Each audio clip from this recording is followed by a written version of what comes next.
Alors raconte-moi comment vous pouvez démarrer en mai ou en juin l'année dernière? En mai? En mai, ouais. En mai, et avoir un premier client en septembre. Ça me paraît complètement dingue. Vous aviez déjà une base ou même pas du tout? Vous avez commencé from scratch et comment on peut faire ça? Alors, je peux raconter l'histoire du premier client, du coup, peut-être. qui est donc Vaudou, l'éditeur de jeux vidéo. De jeux vidéo, exactement. Très belle boîte. Donc, on s'est lancé en mai, on a fait la levée de fonds en mai. On a démarré, en fait, au tout début, donc tous les trois et avec notre Founders Associate, dans les bureaux de Vaudou. Ah. En fait, en attendant d'avoir nos propres bureaux, Vaudou nous ont prêté leur bureau pendant quelques semaines. Donc on était là, donc a commencé à se répartir les tâches, etc. Et en fait, on a entendu dans des bruits de couloir que Vaudou était en train de faire un appel d'offres pour une solution de procurement. Donc on est un peu curieux, on va se renseigner. On voit qu'ils ont une liste de Noël de fonctionnalités comme pas possible pour leur appel d'offres. Donc nous, on se dit que c'est mort. C'est mort, ouais, c'est beaucoup trop tôt.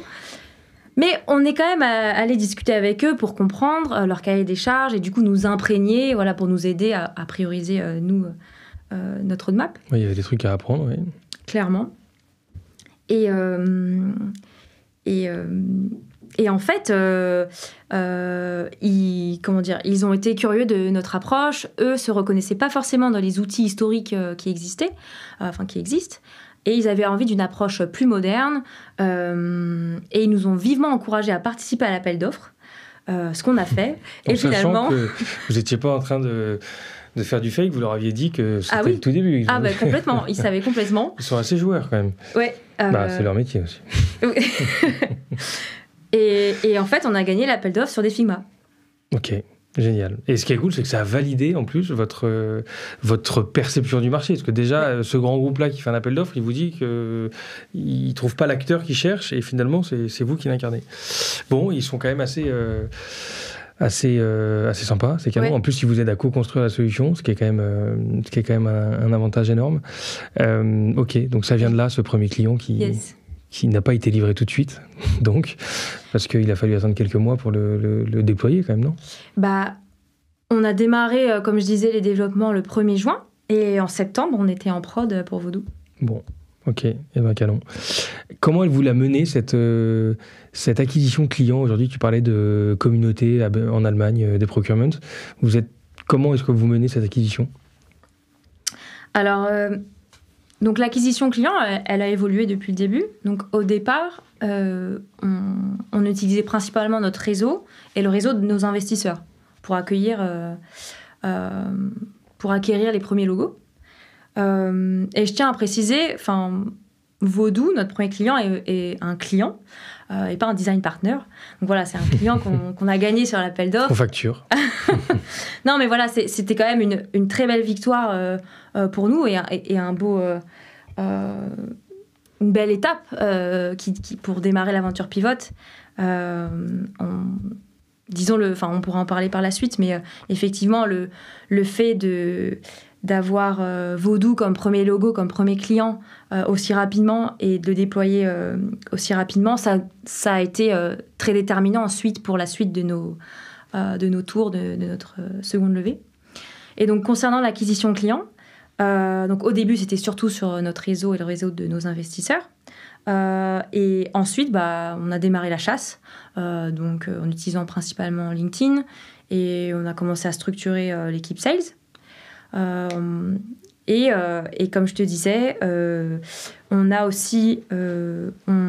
organise aussi des événements de networking pour avoir un maximum de proximité avec nos prospects et la communauté du procurement en Europe. Donc typiquement, la semaine dernière, on a fait un événement à Berlin, on a un événement à Londres et à Barcelone qui arrive bientôt. Et donc, en général, on fait un after-work avec des gens du monde de la finance et du procurement.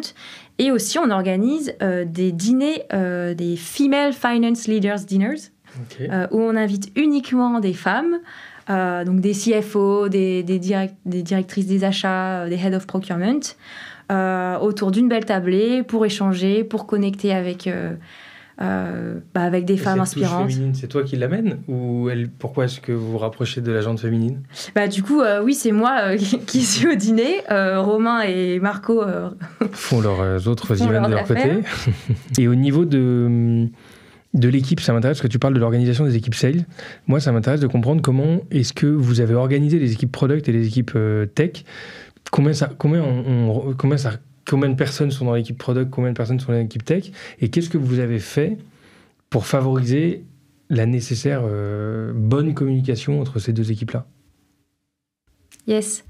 Alors, donc chez Pivot, on a une philosophie très forte pour les équipes tech et produits. C'est que chacune est responsable de sa prod, son flux de production. Donc typiquement, on n'a pas de project manager ou product owner. D'accord. En fait, aujourd'hui, dans l'équipe produit... Ça n'a pas besoin, parce que l'équipe... Ok. Exactement. L'équipe engineering est responsable de son flux de prod et de comment aller plus vite. Et pareil pour l'équipe produit. Ok. Donc aujourd'hui, dans l'équipe engineering, donc on est... il y a 18 développeurs. Ah, déjà? Ouais. Ok. Et dans l'équipe produit, ils sont 2. Ok. Et justement, on a une conviction forte, c'est d'avoir le moins d'intermédiaires possible entre les ingénieurs et le produit. Ok, impressionnant. Et les échanges au quotidien sont formalisés comment, entre les deux équipes? Vous les matérialisez, enfin, je sais pas, il y a des meetings quotidiens ou hebdo, comment ça s'organise les échanges? Yes. Donc du coup, comment on travaille chez Pivot entre les équipes product et engineering?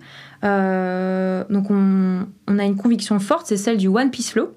Okay. Donc typiquement, on travaille en méthode Kanban. Donc on a un production board où on s'y réfère tous les matins en daily, donc avec les ingés et du coup les products. En l'occurrence Gauthier, notre UX designer, et Marco. Et donc chaque matin en daily, eh bien, on se dit ce qu'on a fait la veille, on se dit nos priorités du jour, si on est éventuellement bloqué, et on travaille vraiment en one piece flow, donc c'est-à-dire qu'on optimise notre flux de production, on prend une pièce, on la démarre et on continue de travailler dessus jusqu'à ce qu'elle soit en done et donc déployée en prod avant d'entamer une autre pièce. Ok.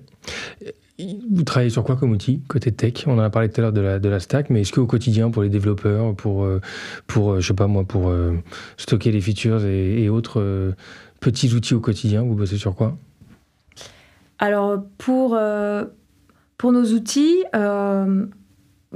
assez classiques, on utilise Notion pour tout ce qui est documentation, mais aussi pour notre board Kanban.